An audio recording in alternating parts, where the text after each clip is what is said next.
is a beautiful mess. A beautiful mess. Yeah. Life is a beautiful mess. A beautiful mess. Yes. Life is a beautiful mess. A beautiful mess. I'm trying, I'm crying, I feel like I'm dying. I'm doing my best. All right. Hey, everybody. Welcome back to Being Human and Other Shit.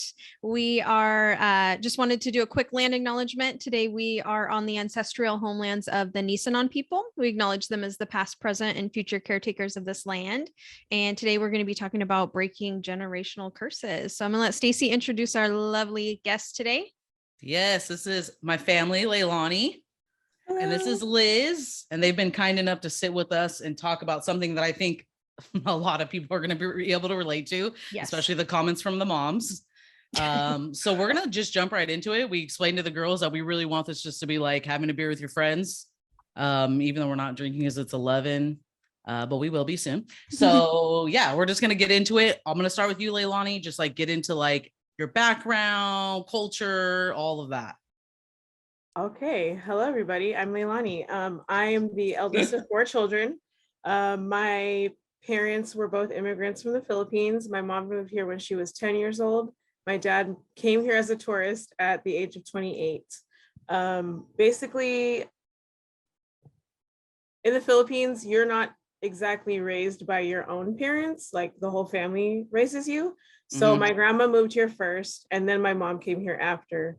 And when they moved here, my grandma had remarried, and they lived. Oh, I just jumped all the way around. See, this is why. No, you're good. Hey, this is called a conversation. You're totally fine. So when my mom moved here, my grandma had remarried already, and the man that she married had 3 boys. And then my grandma ended up having 3 girls with him also. So they all lived in Daly City. Yeah. Yep. I'm going there right after this. That's so on brand.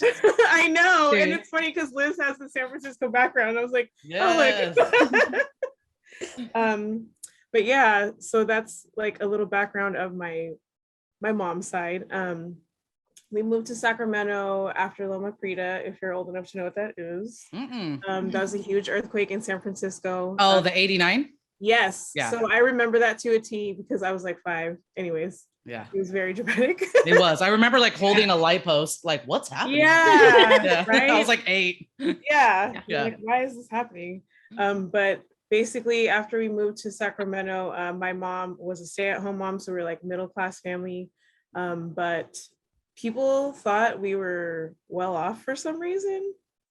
I'm like, you realize there's 4 of us, right? And my mom doesn't work, so I don't know how that quite, how that works. Yeah.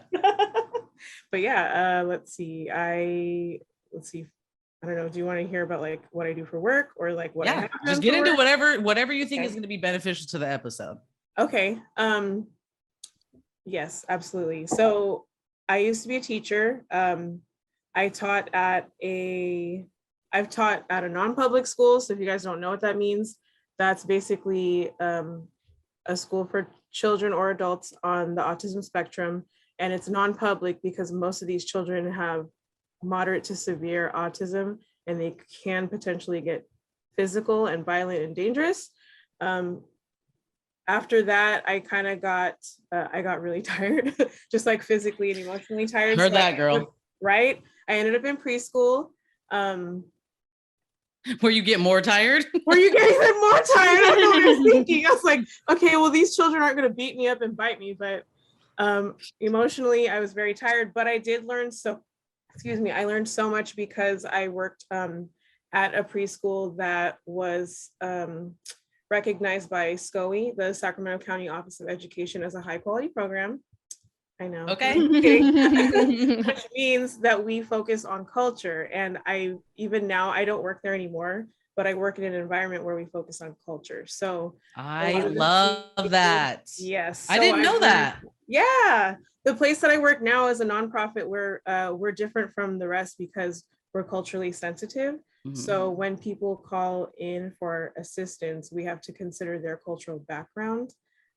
So we both work at a local nonprofit for women and children escaping domestic violence. So we really, really, really have to hone in on their whole background. Like, did they just move here? Like, what cultural stuff are they experiencing, which is probably the barrier of why they haven't left their abuser. You would Oh, think Liz, that do that you would work there? be, I didn't know you worked there too, Liz. That's awesome. Yes, she does. you would think that She's that would gonna be be the across counselor. the board though, right? Like everyone would be culturally sensitive, but that's not the case. It's not. It's crazy. Well, that's really cool too that I didn't, I mean, I know where you work, but I didn't realize like that was a part of the culture there. And that's really cool because yeah, people don't get, sometimes it's like the advice, like you just need to leave him. It's like, girl, that's not always how it is. Yeah. Especially when your mom's telling you not to, like, that's not what our culture does. Like, you know, exactly. That's crazy. Well, that's really cool. Okay. Well, Liz, I was actually going to be the same question for you, but that's easy because you work there as well. Yes. And we will plug all this at the end. Oh yeah. Our job titles are very different. Oh, I'm starting with background, huh? Yes, get into it, girl. Okay. So as far as my background, I'm not from California or Sacramento. I was born in Michigan. My family came from down south. So they migrated from Arkansas and Mississippi. So, well, I guess migrated. It's not like you're going super far because I'm not from a different country. Okay, get into your family tree. We're okay with it. When they got to Michigan, my grandmother, she had kids by another man that wasn't my grandfather. So they ended up getting married, had my mom and my aunt that they're the closest as far as their bloodline with their parents. And I was raised in a very strict household. I'd say a very Christian background. As far as where I'm from, it's not very diverse. So I personally, as someone who's almost 30 years old, I'm still learning different cultures, different communities, different ethnicities all the time. And sometimes I feel really stupid because I'm like, I should have known where that was or where these people came from. But I feel like the best part of that is that I get to take it all in and I'm learning every day. So I'm not being insensitive by not knowing. You know, it's when you want to be ignorant or you fail to realize.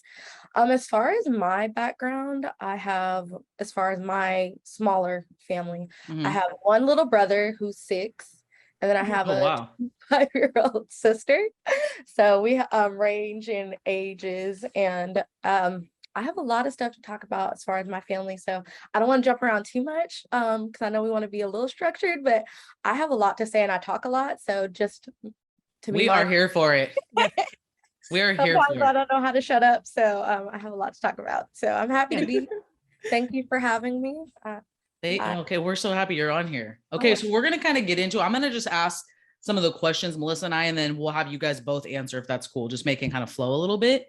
Yes. So what is a generational curse? To me, oh, sorry. No. Whoever wants to start, go ahead. To me, a generational curse, I think personally, it's like a traumatic behavior or a belief or a tradition that's passed down through your family.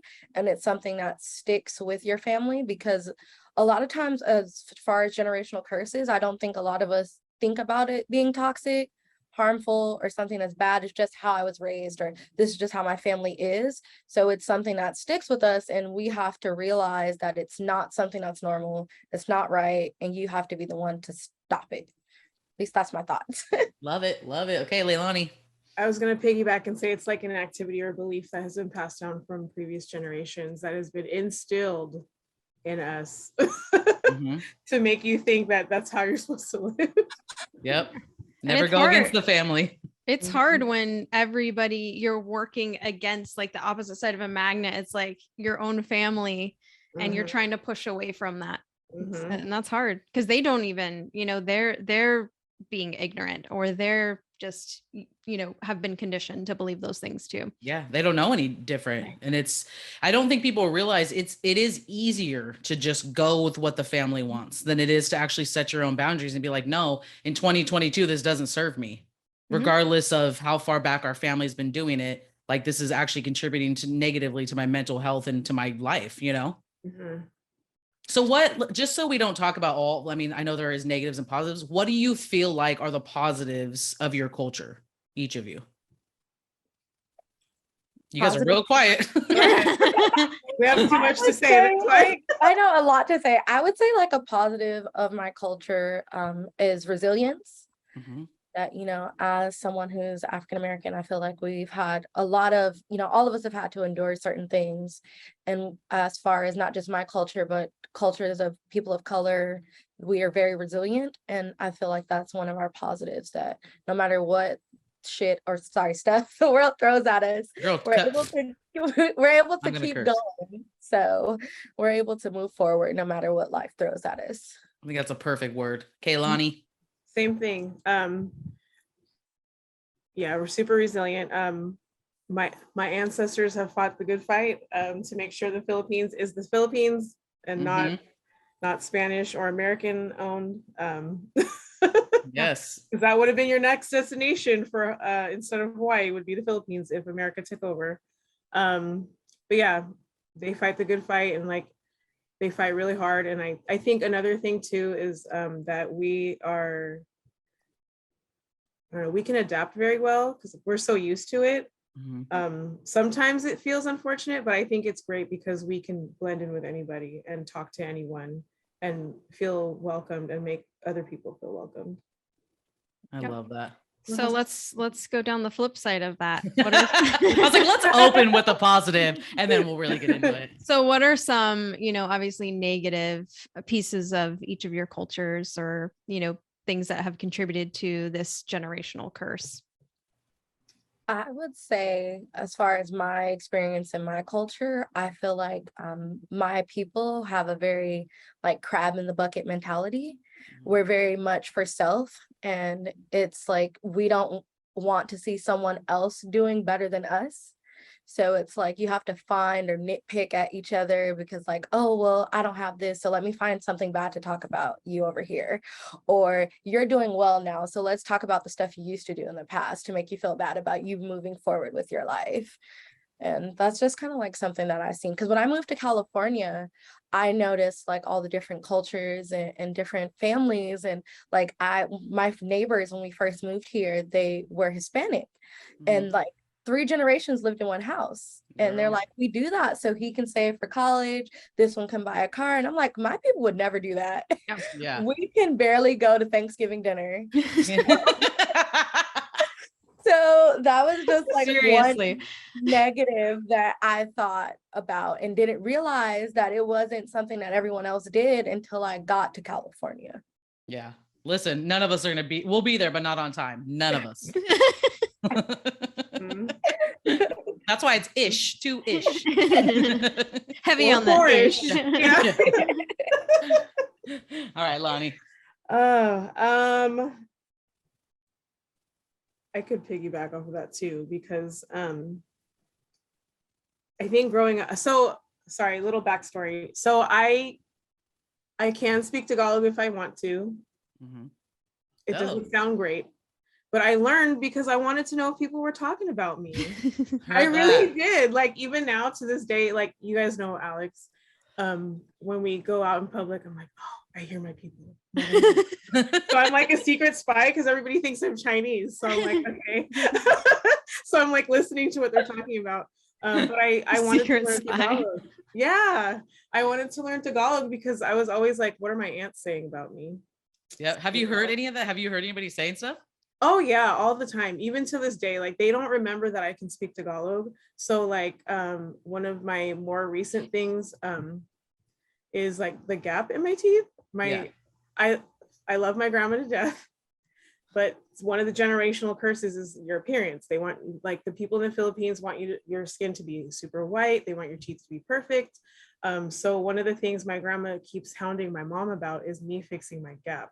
And unfortunately, I cannot fix my gap, but I don't want to fix my gap either. No, I love it. Thank you. I'm like, it makes me look different. I don't want to look like everybody else. You know what I'm saying? So I'm cool with it. But even now, like I know today when I get to her house, she's going to ask my mom why I didn't go to the dentist yet. Oh my gosh. But it's still, and I'm like, you know what? But this is why, because she'll be like, I'll just, you know, I'll hear, because like teeth in Tagalog is ipin. So she'll be like, anong nangyari ng ipin siya? Like, you know, I'm like, nothing's wrong with my teeth. Yeah. Or like, oh, she's so fat, like in Tagalog, you know, or like, oh, she's not eating enough meat. At one point, I didn't eat meat because I was trying to do something new. And my grandma was like, oh, why isn't she eating meat? Like whispering to my mom, but I could hear y'all. I'm like, I can hear you and I understand Tagalog. So please stop. The vegetarian thing, they don't understand. I tried, I know. But that also comes from a place of like, we didn't have some cultures didn't have the luxury of even eating meat, right? Yeah. So for them, they can't understand why you would give something up that is considered a delicacy in certain areas, you know? It's very like, what? That's crazy. So so when I did my research, I saw examples like unnecessary criticism, internalized depression, mental health issues, authoritarian parenting. Are those all things that you guys have experienced? I know we've kind of touched on it a little bit. Yes, absolutely. I have an aunt that we don't talk to. And when I analyze it now as an adult, I'm like, she just really needs therapy. But because of the cultural beliefs and generational stuff, you know, they're at the age where they're like, nobody needs therapy, you just need to get over it. And it's like, she could really benefit from that. I'm like, yeah. And then maybe we could be a whole family again and have everybody there and not just have one specific sister out of the bunch and have, you know, her grandkids out of it, or we go pick up the grandkids because I'm cool with the grandkids and their mom, not their dad, who's my actual cousin. But I'm like, you know, we could just be together. Yeah. It's funny because people say like, oh, just get over it. And Stacey and I talked about this before, but it's not. You're sweeping it under the rug, and that rug is going to get old, dusty, dirty, and shit's going to come flying in your face eventually. And so it's like, you can't just get over shit. And sometimes people do need like actual professional help to navigate through traumas, navigate through, you know, and traumas for everybody are different. It could be like, I chipped my fingernail and that's as traumatic as, you know, something else, you know, giving birth to a stillborn baby or something like those. Not that that's exactly the same thing, but like people, we can't judge people's traumas. Yeah, I agree 100%. The authoritarian parent stuff is what's hard, like the tough love, you know? Absolutely. I experienced that with a grandparent. It's like a lot of people grow up never feeling good enough. Yes. I don't know if that's something you guys have experienced, but I mean, I'm sure. My mom is very much so like that to this day. Like I'm almost 30 and like she still like say you shouldn't do this or you shouldn't go there, and I'm like, I am so grown. Like I think you'll always be her baby though. That's I pay my own bills. I pay my own bills. And she'll be like, well, I don't think you should hang out with this person, or you shouldn't go here, or you shouldn't do this. And then too, I told my mom I was doing this, and then I was like, you might hear about yourself, so if you feel a little offended, I'm sorry, but we got to speak our truth. So she's like, you're like, thank God she's across the country, right? Is your family there? Oh yeah, I'm in SAC. Because she would have whooped me. Serious. Literally, I'm like, you're physically safe. Melissa and I could sleep at night. Like, okay. Blink twice. Yeah. I'm like, I'll give you my number just to help. Just send help. Hey, we see a chunkla just going across her screen all of a sudden. Yeah, that's heck of funny. So what are some of the other things? I know you guys already mentioned, like obviously the monitoring food, unnecessary criticism. What about like the internalized depression, mental health? I would say as far as like those topics, I would say as far as the over criticism, I connected it with the internalized depression. Like growing up, me, as far as like in the Black community, one thing that we struggle with is our hair. Like our hair has to be a certain way. Like I get my hair flat ironed and I'm still not comfortable with my hair. So it's something I really struggle with because, you know, it's like if I don't do something with my hair and I brush my hair, why is your hair so nappy? Why didn't you get up and take time to do your hair? Why are your edges not laid? Like it's just so much stuff in my family, and I connect it to like all of that stuff that they had to go through, and it's like very much, you know, wanting to conform and affirm to European beauty standards. And it's something that is, you know, just so deep rooted. And it's like, some days I don't want to brush my hair. Some days I might want an afro. Like my hair goes into an afro when it's not straight. Like just let it be. Another thing too, like with that, it's like so interconnected, and it's just like right now, like with my weight, like that's something that I was over criticized for so long. It's either I'm too small or I'm too big. Like last year I was so fat, like my family, I stopped having to go around them like, oh my gosh, you're so big, like I like to eat, I'm sorry. So now I've lost weight, I've lost like 50 pounds. Yeah. So, like if I go around my family, they're gonna be like, she on crack. So There's no winning. There's no winning. Yeah. Like, dang, like what is it? Like it's like I try to be healthier, I try to change my eating habits, that's not gonna be good enough. So that's Or it's just, like that concern in the form of a question that's really like judgment, like, well, what did you do to lose weight? It's like, Yeah. what do you mean, what did I do? You're like, I exercise and I changed my diet. Yeah. Yeah. And I smoked a little crack. Get off me. Just So a what? little bit. Yeah, fall back. For the record, no one smokes crack on this No one is podcast. doing Whoever's that. listening, We're for the totally record. joking. no Yeah. crack. I have asthma too, so I can't smoke anything. So There we go. Even better. Even better. All right, Lonnie, what about for you? The internalized depression, mental health. Yeah, mental health is huge. I connect everything as well because I know with my parents, I started telling you about my mom and her background. I guess so this is what I've heard is that my step grandfather was really abusive and so were his brothers.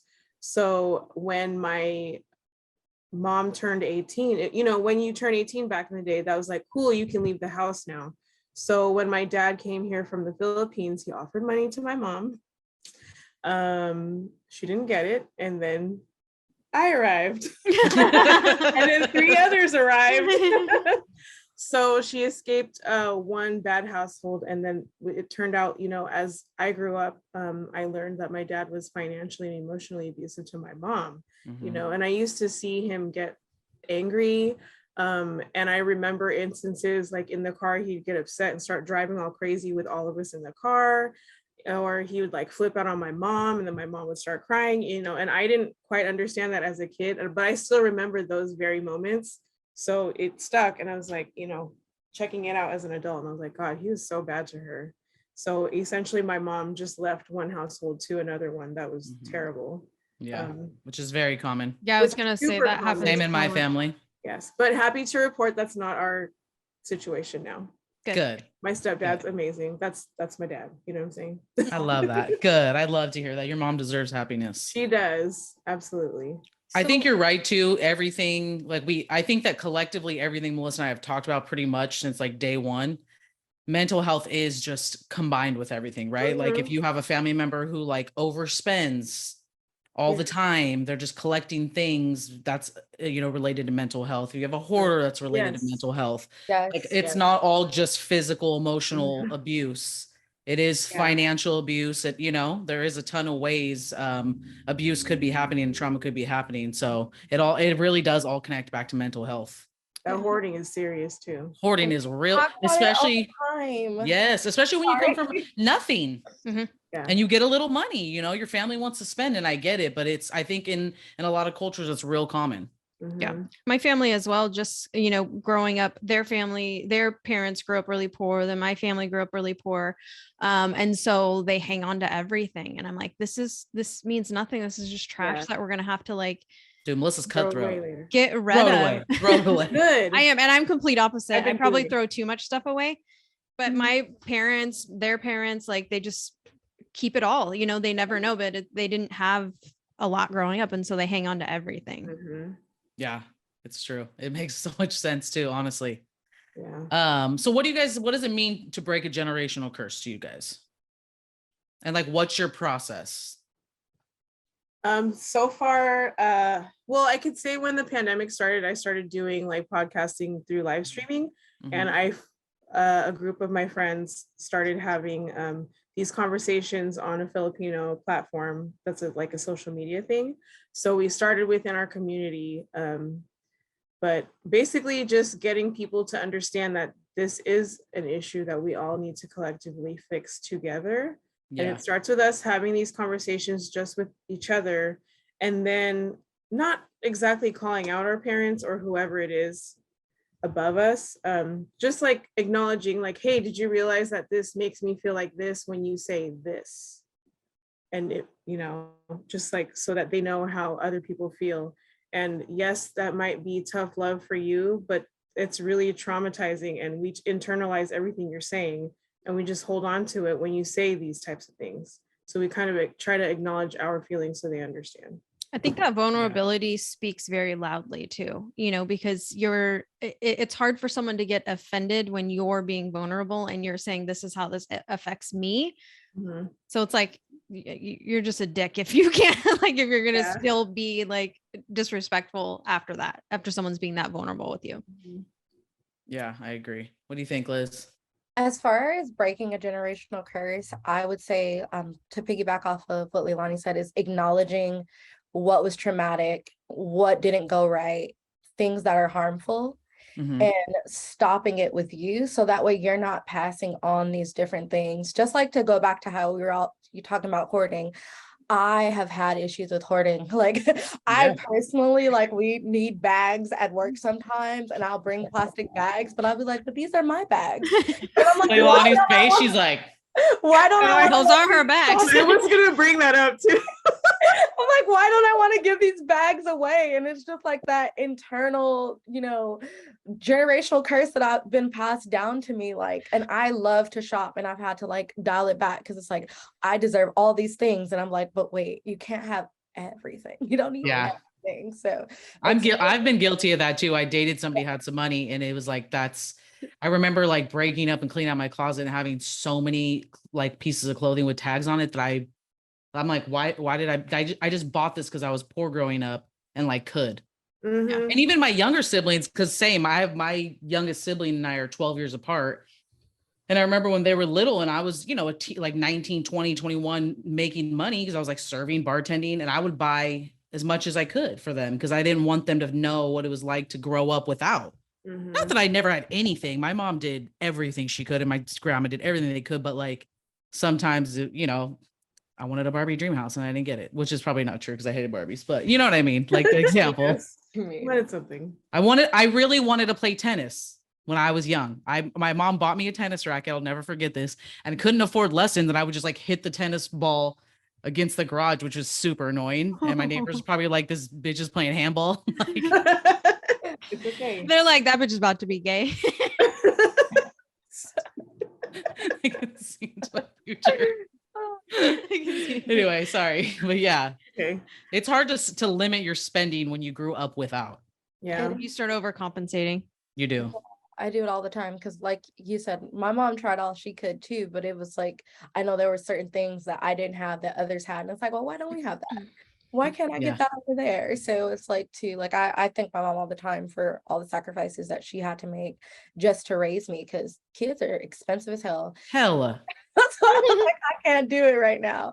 But one thing too that I've personally done as far as working on my own generational curses and trying to break them is going to therapy to try to get help for these issues. Because in my household, therapy is like forbidden, or like a community is like, no, don't do that, you just need to pray. And I was like, well, maybe I prayed and God gave me a therapist. Yeah.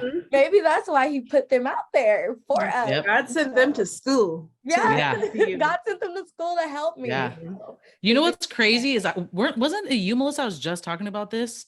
We're talking about like people that are in, I always say extreme religion, because to me, all organized religion is extreme. No offense to anybody, but I grew up, you know, in a church, and it did more detriment, I think, to me than it actually helped anything. I always tell a story, like when they're like, does anybody want to come up and like find Jesus in your heart? I would go up there like, yo, I don't feel anything. I feel like I've asked like 6 times. It's like my 7th week running. You're like, I just want a burrito, when am I gonna man? feel something in my heart? Like, it's confusing when you're like 6 years old. You know what I mean? Yeah. But I think that faith, like anything in our toolbox, is powerful, whatever your faith is in. You know, I think that the power of community, church, whatever, is a powerful tool for people. But I think it is like borderline toxic positivity to say pray it away, because that does not exist. I don't care. Like, I feel like Lord Jesus himself wants to like come down and be like, that's not how it works, guys. Yeah. And that's confusing for people that grow up in a very like religious, home. And it sounds like, Liz, you might have experienced some of that, right? Yeah, a little bit. It's just like you have also too, another thing is that like in my culture, I was told that therapy is not for Black people. Like Black people don't go to therapy. And I was like, when did it become a race thing? Like everyone needs that help. And that's kind of like one of the reasons I want to be a therapist is to work on changing those generational curses, fixing these things in the community, not just mine, but a lot of them feel the same way too. It's just like I have my own spiritual belief and my own faith, but a lot of times in communities, I feel like they take what they believe to just trump over what you're experiencing or to Mhm. downgrade other people. And I don't think that's what religion was meant for. Like Yeah. not to, go around hating or like, a lot of people in religious groups, like you said, extremes, like Yeah. they'll go out and have the signs, God hates you. That's like not what the Bible is That's telling a you. literal opposite of I what was the like, that whole is- message He is. tells us That's to not love even thy the neighbor. message that you're supposed to be getting from the Lord. So that's Those are just, normally the people yell, actually, he hates you. This is you're not You're supposed to the be doing problem. this. you're Yeah, the you are the problem. problem, sir. Just go draw an arrow. Yeah, Nice. yeah, right. Do you feel like though, like with specifically in African American culture, do you feel like a lot of parents are like, why, as like a Black woman, would you go to someone like one of our oppressors to tell us how to fix our mental health? Right?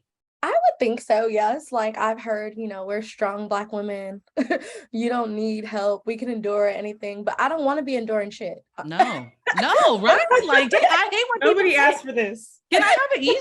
Yeah, nobody asked for this. I like peace, tranquility. I like life doesn't have to be difficult. Like I want to have a good life, a happy life, a loving life. Like I don't want to be going through trauma and trial and tribulations if I don't have to, because stuff's gonna come up. Life's not easy, but I don't have to just jump through obstacles because I'm a Black woman. Like I don't want to have to do that. So. Yeah.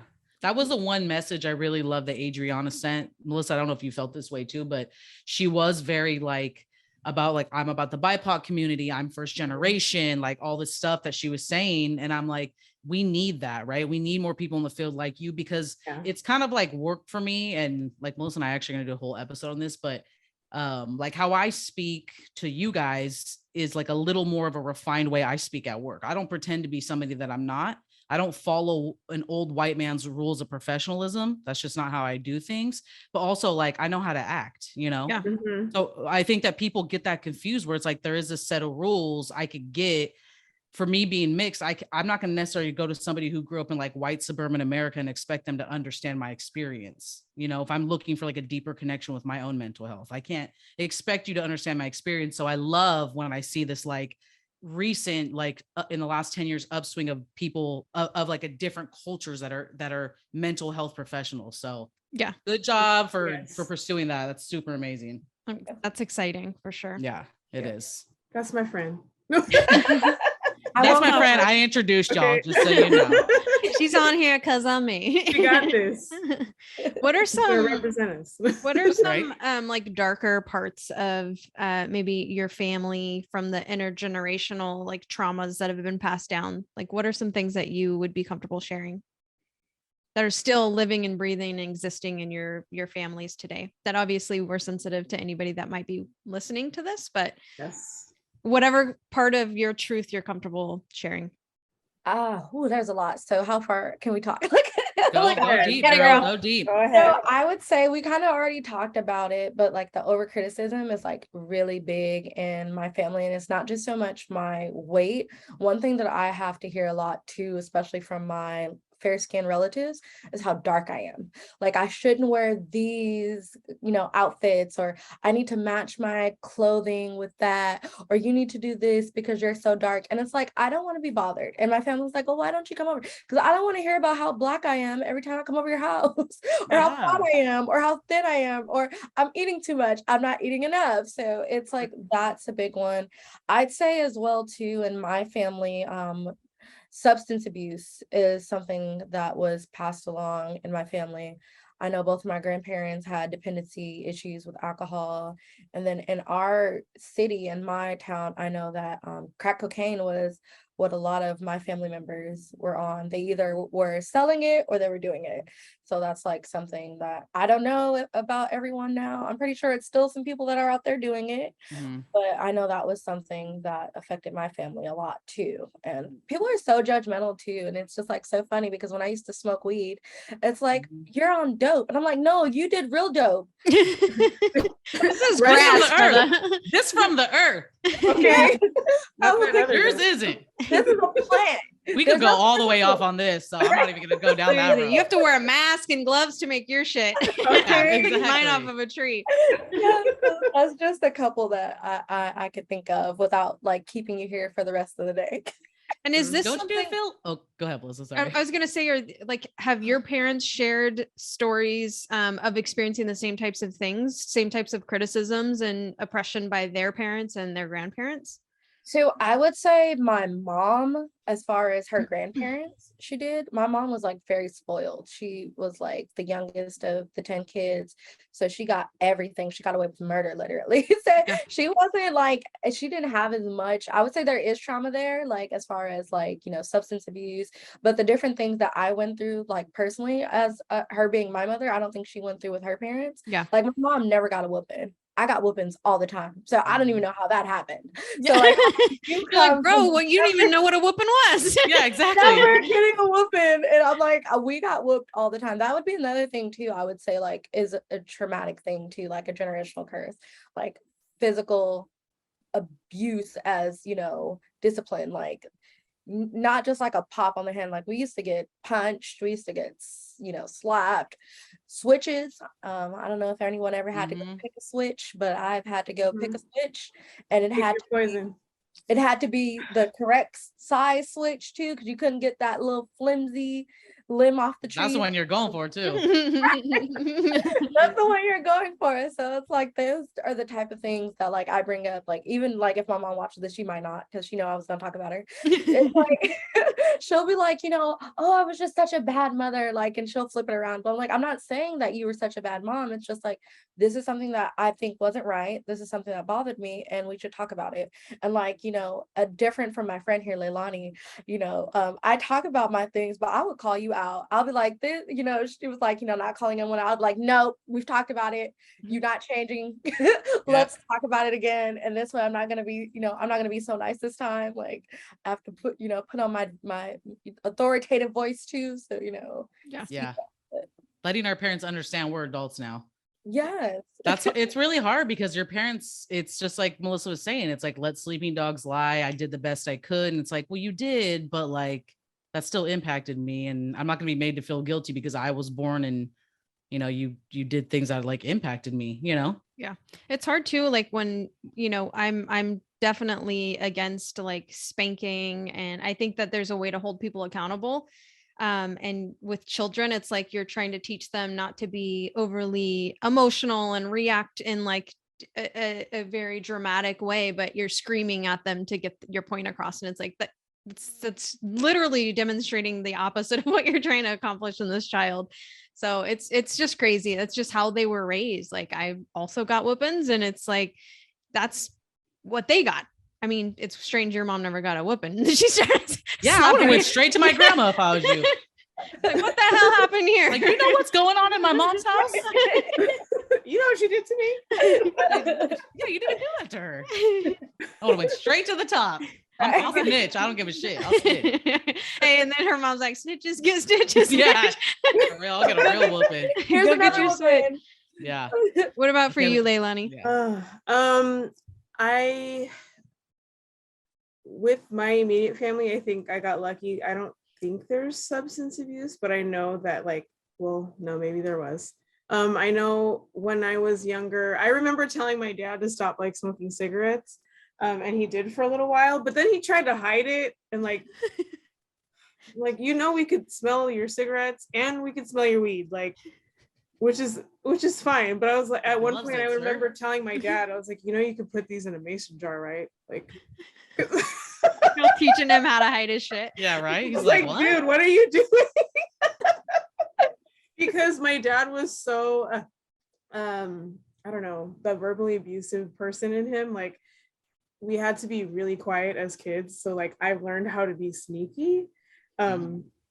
Oh, Alex was laughing at me when one night and Bodega Bay, we were trying to be quiet, and he was laughing at me for putting my cup down because I was like, here's the counter. And I was like, I was like, I'm sorry. Like, I'm so used to doing that because I think if I slam something, I'm either going to wake someone up or I'm going to get yelled at. So it's like, I'll tell you what, I appreciate you are a highly considerate person. I have observed that about you. I didn't know it's because you were scared to get yes, this is like I do know that about you. You are highly you're not walking around slamming cabinets when we're on vacation. So that's good. I try not to do that in general. Yeah. Because I used to get in trouble for that. Yeah. But yeah, it all goes I hate to say it, but as you should, because I hate that shit. I'm like, can you be a little quieter? Like, well, it's also like we need this to last. So like don't stop abusing my cabinets. Right. Did your parents have similar experiences with their parents and grandparents? So I didn't hear much. My dad's dad passed away when he was like 8 years old. So he didn't really have a dad growing up. His mom lived with us here in the States for a little bit, but they never talked about him being a kid. You know, he would just say like, oh, people used to tell me my dad was really nice. And I'm like, okay. Because my dad is really nice, but he also has another side that not everybody sees out in the community. Yeah, if you know him, you'll be like, oh yeah, your dad's super nice. I'm like, yeah, he is. Damn, you're better than me. I would blast his ass. Oh, I tell people though, because yeah, he's a supporter of the opposite of how I believe. He's actually very sexist and makes us feel really uncomfortable. Because when we were talking about religion, I was going to tell you guys, like my dad will, like when we talk to him now, be like, oh, make sure you go to church. Did you pray for your siblings? And I'm like, here we go. Like, I'm like, we don't need to go. Like, if you believe in a higher power, I think you can pray from wherever you are. I don't need to go give money to a church. Yeah, I'm like, hold on. First of all, I know they want you to put like 10% of your tithes, but I'm like, Jesus knows how much money I make. Okay. Period. I was gonna say 10%. Like, I can't know. I can't do that. People can't even live on their own right now. People can't even live in like a single family in a house right now. Like, that's what. But yet they will give everything to the church. It's crazy to me. Yeah. But yeah, and then with my mom, her dad wasn't around either. Actually, my fun story, my grandpa got around. So my mom actually has 34 siblings. What my grandpa has. Holy shit. Yeah. He got hoes in different area codes. I think that just beat Melissa's mom's shock story. Jesus. Yeah. That his wiener was working overtime. Oh yeah. I know. And my mom would be like, oh, you know your uncle? No, I don't know my uncle. We have hell of them. I don't know. I'm like, I know your sisters in the Bay Area, the ones that we are close to, you know, the ones in California, but I'm like, I know maybe like one uncle from he lives in the Midwest somewhere. It's so confusing too with Filipino culture. Like, you know, I have a lot of Filipino friends with the niece and nephew. And I'm like, okay, wait, hold on. Who actually is your nephew? Because it's like the hierarchy, you know? Yeah. Like, no, he calls me nephew because or uncle because I'm the older cousin. I'm like, yo, I'm so confused. I know. Who is your brother or sister's kid? Which point that person out? Who can I date and not date is what I want to know. Yeah. Like, can everybody get an ancestry.com DNA test before we start like getting married? Chart? I'm gonna need a chart, a visual production. Which is why Alex is not Filipino. So there we have it. There you go. Be a half sibling. Yeah. Somewhere. That actually happened. Sorry, this is sidetracking, but when my mom started dating my stepdad, my sister brought her boyfriend to a family function and it was his nephew. It sounds like growing up in Lodi for me. Like, I'm not kidding. It sounds like growing up in Lodi for me. Yeah. I told Evan the other, like, whenever I saw Evan last, he was saying, oh yeah, you know, this cousin's son is in class or at Lodi High with me. And I said, Evan, when dad and I were in school, there's 26 of us from freshmen to seniors, 26 cousins. And he's like, are you serious? I'm like, we 100% have you beat. And that was just when Joey and I were in high school. That's not counting when my mom, like, and my dad were in high school, you know, it's crazy. Ooh, that's a lot of family at one school. Yeah. I'm trying to tell you. All the same one too. It was actually really fun, but yeah. Yeah. One of the things I see with a lot of cultures too, and we don't have to like touch a lot on this, but is sitting at the table with your abusers and Mm. everybody not talking Oh. about it. Mhm. Nobody talking about it. It's just a generational, you know, this it's like, stay away from that uncle. Where's the kid? Don't let them with this I auntie. know. I'm like, they're can we still get rid of the invited. uncle? But they're still invited and they're still sitting Yeah. at the table, you know? Yeah. It's one of those things that they sweep under the rug. Sorry, go ahead, Liz. Oh no, you're fine. I didn't mean to cut you off. I was trying to make sure you were done. No, shut up. Get it, But girl. that was one thing too that I was thinking about too, is like, as far as a generational curse, is like, in my household, we grew up and raised as in, what goes in this house stays in this house. Like, Yep. our home is Vegas. Every house you go to is Vegas. It's like, Mhm. nothing comes out of this house. And that is so traumatic, because we should address things that aren't going right. And that's why, when you were saying, as far as like things that our parents went through, they probably didn't even tell us things. That's probably why both of us don't really know, because Mhm. they were told not to say what's going on in Mhm. the home, and they wanted to pass that on to us too. Because I heard that so many times, like, what goes in this house stays in this house, stay in a child's place, it's not our business. And that's so toxic. And that's why I was saying too, like, people pick and choose like their sin. It's like the conversation I had the other day, because it's like, some people be like, oh my gosh, and I hate the gays and they're so homophobic, but you let the pedophile uncle come to the house every Thanksgiving. Yep. Like, that's who we should be hating over there. Yeah. Yeah. That individual is who we should not being around. And two, like, just like that, like you were saying, as far as like sitting with abusers, but like growing up, like being a little girl, we were taught not to dress a certain way around men. Go put on a regular t-shirt because you can't wear a tank top. It's like, it's 105 degrees. Like, why do I have to cover up?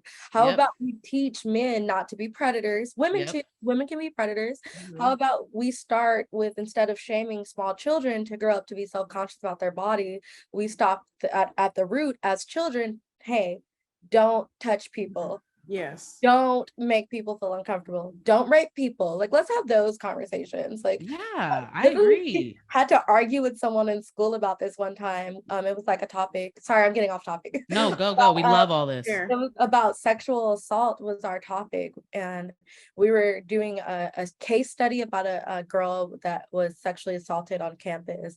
And then one of my classmates, like, in our little discussion blurb, he was like, well, we need to teach women how to dress and where they shouldn't go at night. No, women should be able to walk alone at 3 o'clock in the morning if we want to. We should be able to do whatever the heck we want at any time we want.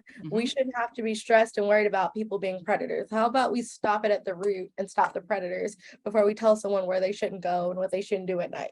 Also, can we talk about how this whole hoochie daddy shorts culture, which, listen, I'm here for, just for the record, I love the hoochie daddy shorts, but and the gray sweatpants, right? That's all sensationalized. But if a woman is breastfeeding her child, or like, good example, and I'm gonna be honest, I have also been judgmental of this.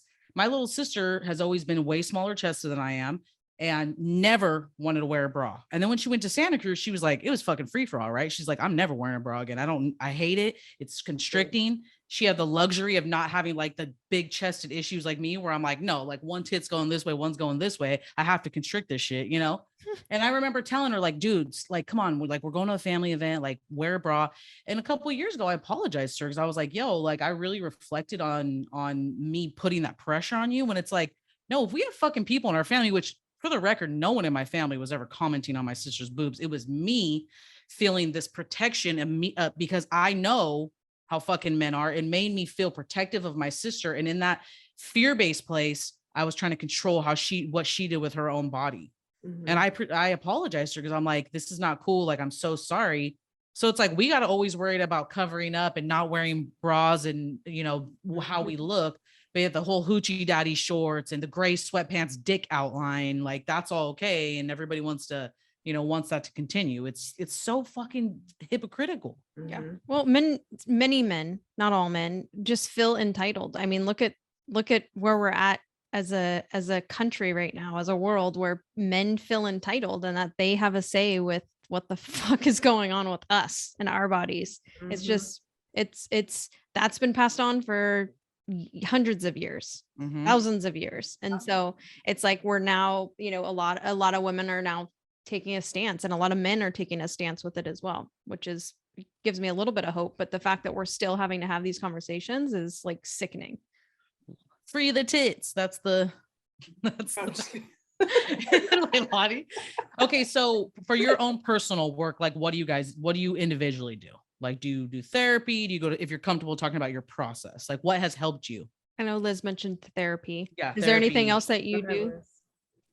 I like to talk about it within my own like friend groups, like family. Like this is kind of like how we were talking, like how we got like our notes together. Like we were talking about it at work because I was like, wait a Aw, minute. you guys are so adorable. Because one day I just thought about it too, because I'm like, wait, this is wrong. And it was like something I never really thought about. And it was like food. And it's like, why am I still eating when I'm full? Like, Yes. because I was taught to clean my plate, like, because you can't waste food. Like my mom be like, there's people starving, like I paid all my money for this food, like you have to eat it, but you shouldn't force people to eat if they're not hungry. No. Yeah. And that's why like where a lot of our body issues come from too. And it's like, you're telling me that I'm too fat, but you told me to eat all the food. Like I am so confused. Yeah. Like that's like one thing.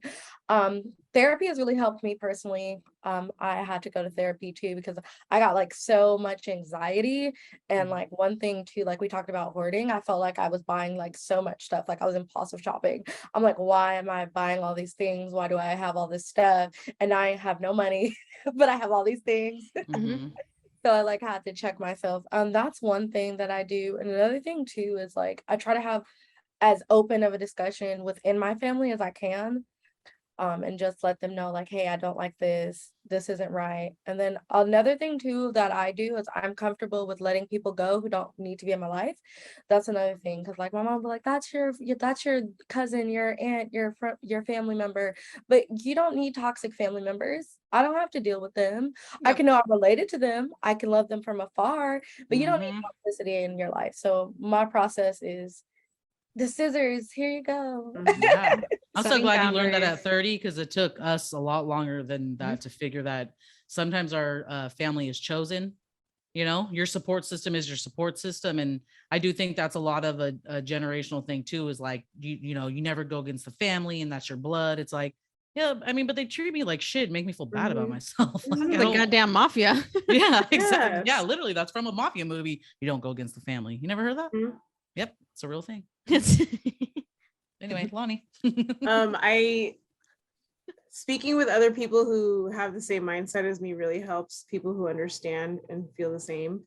A lot of these conversations when we're at work, like we'll start joking, be like, oh, the poor Filipino girl in me says we should do this. And then someone else will chime in and be like, oh, the poor Hmong girl in me says this. And then like Liz will be like, oh, the poor Black girl in me says Mhm. this. So then we start as a collective, we're like, oh, so we all feel like that's not just one specific culture. Yeah. So it's us as a whole. So it's nice to chat with people who have an understanding about it. And then also just having these little group conversations with others, just that really helps me a lot.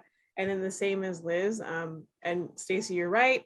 It took me a really long time to cut the cord off the toxic people in my life, but I've learned who to stick with and who not to stick with. And I can pretty much read the people quickly. So if I don't like you, you probably know. Period. I try to be nice, but I'm like, That's how I operate too. I'm nice until you give me a reason not to be. So Can I also say I've never seen you not be nice to anybody? She doesn't let them around her. She doesn't Yeah, let them that's in her true. space. They're all gone. They're all like, listen. yeah, yep. Mhm. So now that you guys are obviously setting boundaries and both of you are, you know, allowing only the things that you are going to allow into your lives, like how are you seeing that change your day to day, like positively impact your day to day? I would say I'm just a happier person, because I used to be like so stressed out, like as far as not just my family, but like a lot of the generational things we talk about, we have to deal with it in our communities as well when we go interact with other individuals, because they've had to deal with these same things. And then it's like you're not just impacted in your house, you walk outside and it's someone who's gone through the same things and they hold those same belief systems, and they may like harp on you for being dark, or they might have an issue with how much food you eat. So it's like just knowing what I don't want to deal with in my life, and then just not dealing with it, if that makes sense. Like, it makes me Does. so happy. Like, I feel like more at peace. Like, not that I don't have stressful days or that I don't get irritated, but I just feel more at peace in life. And just like, we only get one, and I want to spend my life being happy, drinking mimosas on some beach somewhere one day when I got the We money. doing that right now. Going to galas that I can pay for, not at my current workplace, but when I get the cash. No offense, job, I love you, but I love you, but I need you. We were working at the gala instead of sitting at a table and enjoying Heard that. Heard that. So walking around a lot lighter, it sounds like, and happier. Yeah. You've cut this tumor off of you, essentially. Yes, because that's what it is. It's a cancer. Mhm. Like, it'll just grow and it'll manifest, and then you're just going to keep passing the cancer on to your children. And then that's why it's like we have so much toxicity in our whole world on this earth, that so many people are not taking the time to actively think like we're doing right now, and think like, hey, that wasn't normal. Hey, that's not right. Like how Leilani was saying, like when we have some of these conversations, like the poor, Black girl in me, of like the other day, I think the conversation came up because I wanted to save fried rice. I've had this in the fridge for like 3 days, and I was like, Leilani, should I throw it away? And she was like, well, the poor Filipino girl in me. And I was like, well, the poor Black girl in me. My mom would be like, that shit's still good. Like, my mom would be like, freeze that shit. Freeze it. You can eat it when you're in 2 years, pull it my out. mom will be like, if it's in the freezer, it'll last until we die. It'll last. It'll last I swear I'm gonna put that on my mom's tombstone. It'll last. Like, yes. So smell it. Does it smell weird? Don't eat it. Dude, I give my mom all the expired food that I won't eat because I know she'll eat it. She'll do something with it. Dude, Jeannie does that to me. Like, this is gonna expire tomorrow. Do you want it? I'm like, you actually have a whole entire day that you can have eat one more this, day right? Hey, you better I'll eat this motherfucker for another week and a half, bitch. What? Okay, it'll be fine. Yeah, it'll be take fine, all yeah. those bay leaves and cook it in something. I'm telling you, I'll bless this shit. It'll be good. Don't even worry about it. Right. It's just nice having those conversations too. And knowing that, like Leilani was saying, like, you're not alone too. Like, you're not weird. You're not awkward. It's just like, this is stuff that we've all had to go through, and we're just navigating life the best we can. Yeah. Do you guys think there's a way, like, as far as tradition, right? All our cultures all have certain traditions. Do you think there's a way to be a part of the traditions while also having your own boundaries? I would say yes. I would say you could still be a part of the tradition, but I would say that dealing with individuals who also have an open mindset and not being closed-minded, and allowing tradition to change as our thought process and we grow and evolve as humans. Mm-hmm. Because a lot of people that you can be around, they are stuck in their ways. They're not going to want to hear what you have to say. They're not going to want to change. They're always going to think they're right. And it's like, if you're around them, no, but if you can be around more open-minded people, like while we're all having this conversation today, and not judging someone, then yes, then like you can still be a part of those traditions, but allowing them to progress with us as well. Nice. Well, Lonnie, what do you think?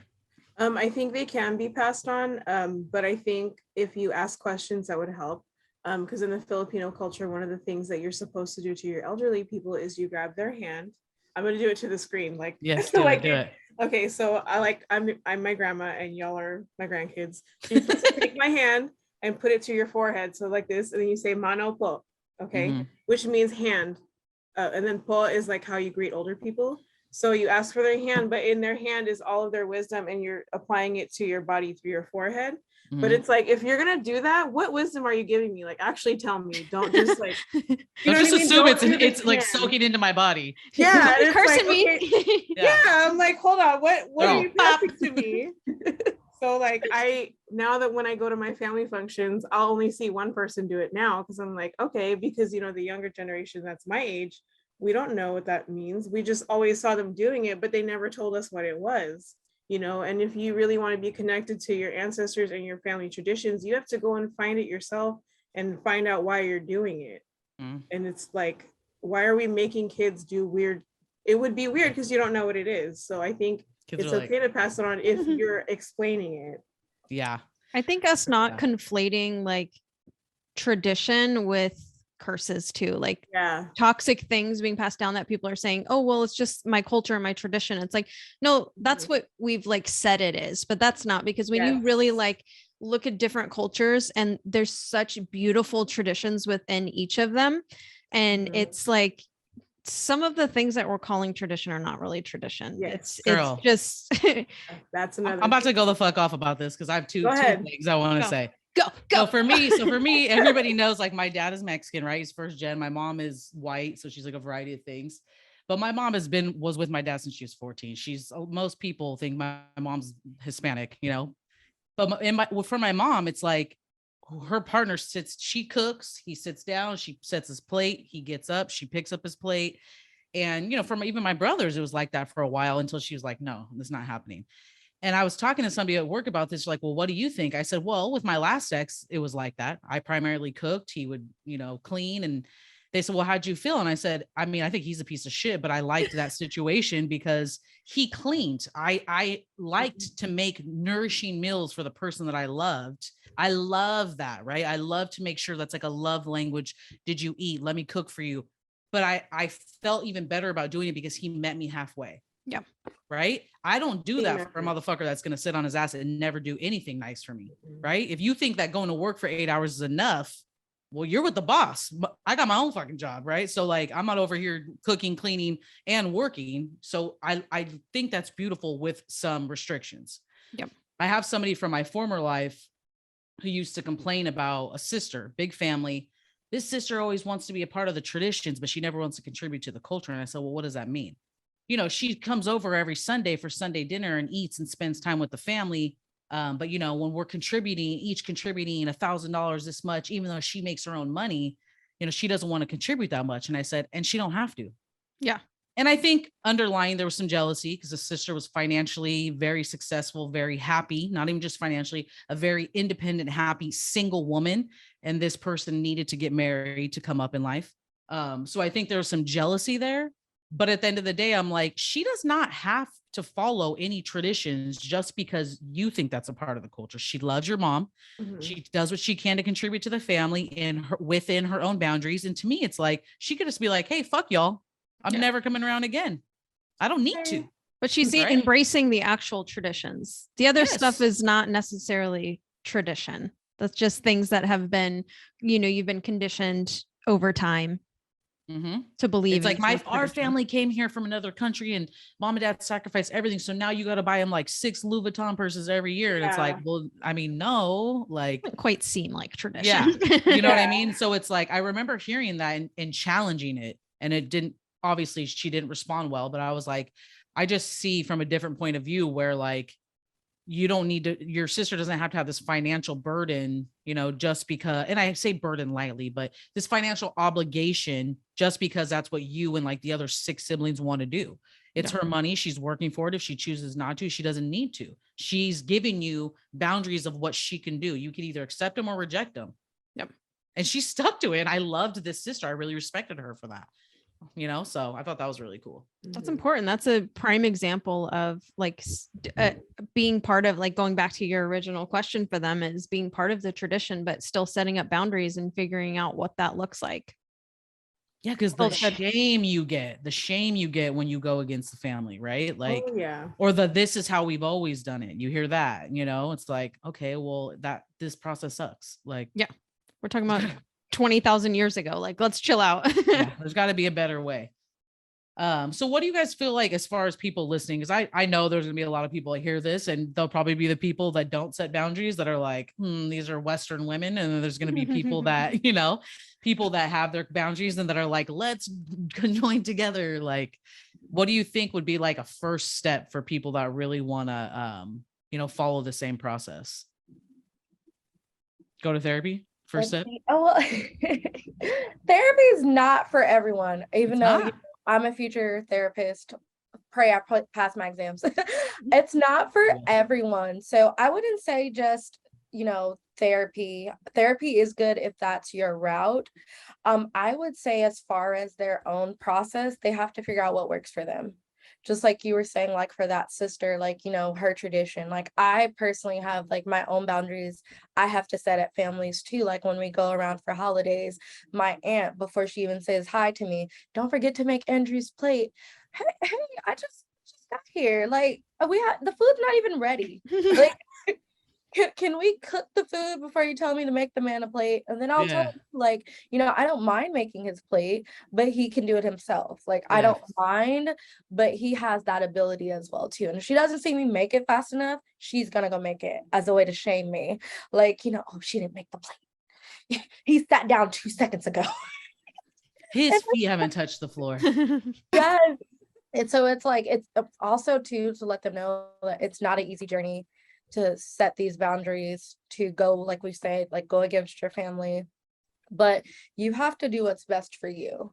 You can't please other people and down yourself. You know, it's the thing how I try to tell myself is you can't help someone if you can't help anyone else. So also one thing I tell them too is to live in your truth. Because a lot of times when we speak up about things that we've been through, our trauma, our tribulations, people try to down it. Mhm. Why is she talking about this? Why is she saying she got raped 12 years ago? Because she did. And it's her life to talk about it. Yep. It was her life. That's her journey. And that's her experience. Oh, it happened so long ago. Okay, they're still having problems. Still hurts. You know, it still hurts. It's gonna hurt for the rest of their lives. So you speak your truth and don't let anyone shut you up. That's what I would say. Well, people also forget that sometimes when you go through stuff that was like, you know, when you were a kid and maybe you repressed it, or maybe you didn't have the voice that you maybe have and you want to speak out. We could speak about whatever we want to speak about whenever we want to speak about it. Yep. If I have a trauma that happened to me when I was 15, I don't want to live in that place. So why I don't live in that place is to be vulnerable and speak about it and work through it. And then, you know, quote unquote, move on. Yep. Right. All right, Lonnie. It's going to be hard to change other people, but if you believe in it, talk about it. Like Liz said, speak your truth. Yes, it might be uncomfortable for folks, but I think it's great to make sure you are vulnerable and that they acknowledge how you feel, because a lot of the times the people before us in other generations are so used to just getting over it. And it's like, well, this is how I get over it, talking about it. So please listen. Yeah. Fight the good fight. Yeah. It's worth it. It's worth your inner peace. If you feel better after talking about it, talk about it. Yep. We always say that, like, life could be so good. Life could be so good if we just do the work, right? Because it's like, I mean, I don't know if you're a parent, Liz, but like, we're not parents, right? So I'm not trying to judge what my mom. I'm not trying to. I had to shake my head really quick. I was like, "You're gonna undo my birth control talking about it." I'm joking. Girl, it's for real. I'm right there with you. I think Melissa and I have, you know, maybe gotten a little pushback or whatever, like, or maybe our parents weren't aware of like some of the way we've felt about certain stuff until we started this podcast. And I truly don't think my mom actually listens because I think she's terrified. But it's also like, I have also had to recognize, like, my mom has done the best and my dad did the best they could with the resources they were given.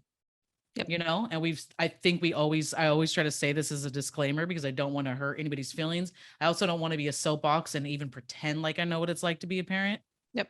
You know, but that doesn't mean that our parents shouldn't be willing to have these hard conversations if their child is going to move on from the curses that they've been handed down. Like, you gave me this, now I can't talk about it. Yeah, exactly. yeah. Let me unpack this package you dumped off at me at birth. Yeah. You know? I think also, like, just to talk about what people will probably take away from this, both of you had mentioned like a strong community. And so like finding community, embracing community, building community. I think that's super important. That's like a big piece of why we even wanted to do this podcast in general, is just community. Talk about things that we need to talk about, and we're done like sweeping shit under the rug. We're done. That pile is way too big. That carpet is way too dirty. We need to like won't even fit under the rug anymore. It won't. Hanging out. It is the rug now. Well, that's why I'm glad that we started with talking about my sister's house. We can say that, right? Sure. Because I didn't even realize that is amazing. That's like the organization. If you guys are allowed to, which I don't know if you want to, we could plug it, because you know, there are a lot of women that are in a very abusive situations because, Mhm. you know, culturally it's not appropriate to leave, like we touched on. So Mhm. it sounds like you are building community, and that's the aligns so much with what we want to do, you know? Yeah. That's dope. Yeah. Well, Technically my guys, job to plug it. So if you want me to plug it, I don't mind. if they're okay with it, please plug away. Tell us, where can we find any information? If you visit our website, which is going to be updated, we are first let me also explain. We have learned through working here that there are many My Sister's houses all over the country. So Okay. we have this crisis line that people call, but they'll be like, I'm over here in Georgia. And we're like, whoa. You called the wrong one. Yeah. Sorry. Where's Sorry back about that. Or they're like, oh, is this the North Carolina? No, this is the one in California. Yeah. Hence the Dang. Sacramento area code. But yes, we are at my-sisters-house.org. We are a local nonprofit organization that helps women and children escape domestic violence, sexual assault, and human trafficking. We offer 4 shelters. We have 2 emergency shelters, 2 transitional shelters, which one of them is a Muslim shelter. It's called the Amana House. Also, disclaimer, we don't even know where the shelters are because it's super, super confidential. That's good to know. Yeah, we also offer legal help to women seeking like restraining orders. We are lucky enough to have a super beautiful attorney. If she has extra time, she'll even help them with other stuff. No. And we are also very lucky to have these other volunteers that will help them too. First of all, they volunteer, they don't even work there, but they're helping our attorney help all these women with their cases.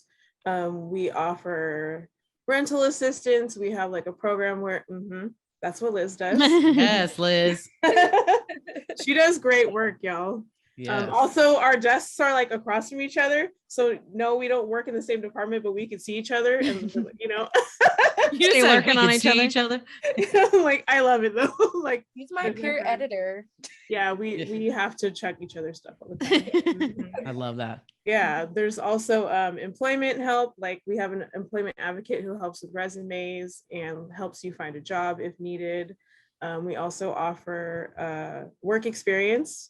We have a cafe and a boutique where we have people volunteering. But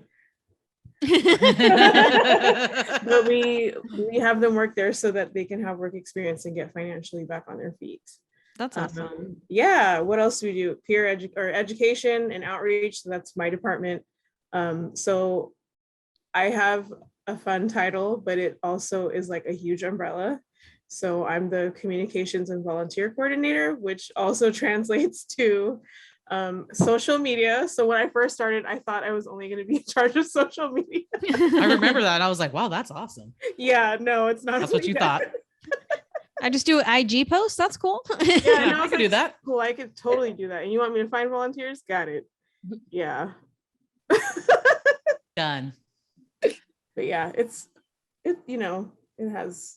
we help a lot of people. So, Wait, yeah. so how can people contribute? Like, how can people help If you go to that website I Mhm. mentioned, there's a make a difference button. And when you click on it, there's a part that says donate. Mhm. So that's monetary donations. But if you also want to go on there and find our Amazon link, Mhm. it will help us get physical donations. And because of the current health concerns, we are asking for new stuff, Mhm. at least new clothing. Yeah. But like socks, underwear, shampoo, conditioner, toiletries, laundry detergent, gas cards, that's like the most needed items from Yeah. most of our clients. So if anybody ever wants to just, go to Costco and pick up a gift card, or Yeah. just buy an extra shampoo or conditioner when you go out, maybe just like a few extra things, drop it off, that would help. You have to call our office because our office is also confidential for the safety of all of our clients. But That was my next question. Where do they physically drop donations off? So you have to call our phone number, That place? 916-930-0626.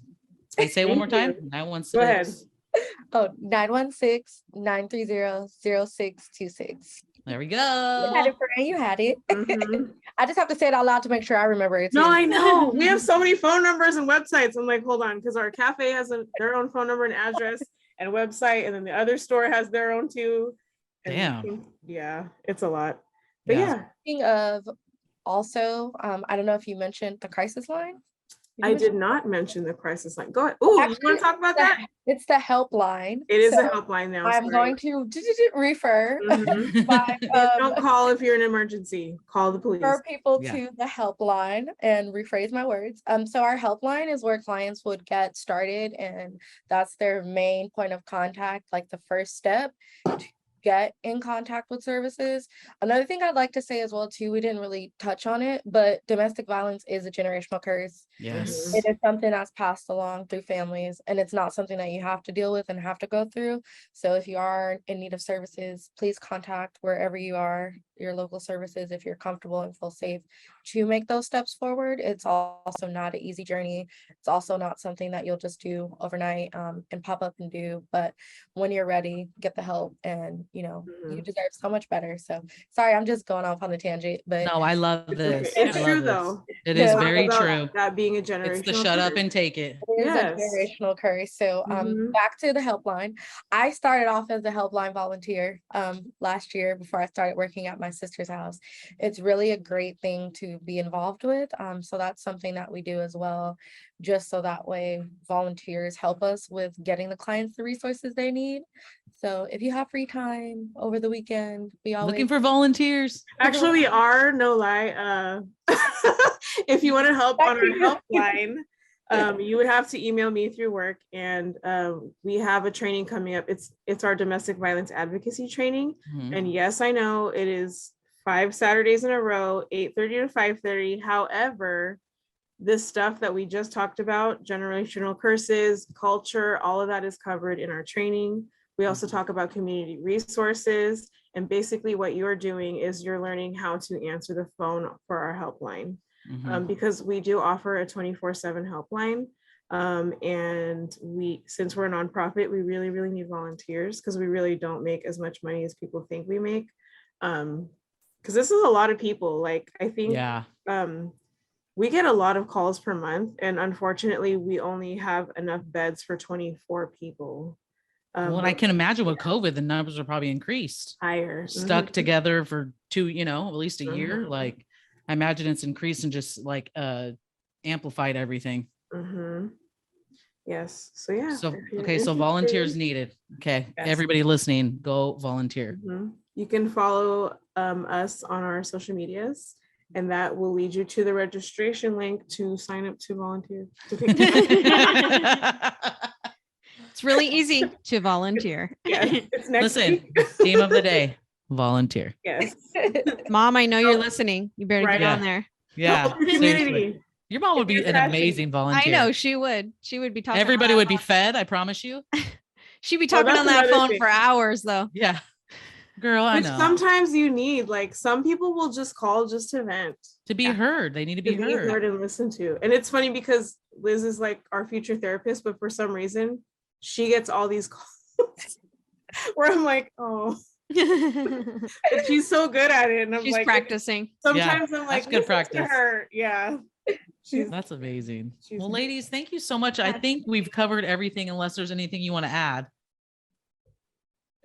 just thank you for having me. I'm so excited to be a part of this. No, thank you for Thank being so you. vulnerable and sharing your truth, because it's not easy, right? It's not easy, regardless if we're all just sitting here. It feels like we're just hanging out. Like, this will be public for people to hear. And, Melissa and I've experienced good and bad. And to me, this is nothing but good. I hope this gives people strength to break their own generational curses. Just gotta have We all to can keep do having it. these conversations. Do it. That's right. Right. Exactly. Practice. For the greater good of the community. Yes. Exactly. And yourself. Yourself. Yeah. Keep Yeah. For swimming. yourself. Do it for Exactly. yourself, because you love Exactly. yourself. Yes. Exactly. Well, Well, thank you, for- ladies, we so love you much. guys. Appreciate Love you. Thank you for having me. Have a great day. Thank you. I would love to come back. So if you ever needed some more people to talk, I'll be Yeah. around. Oh, we can find another topic. We can. Don't you worry. Beautiful mess, yes. Life is a beautiful mess. A beautiful mess.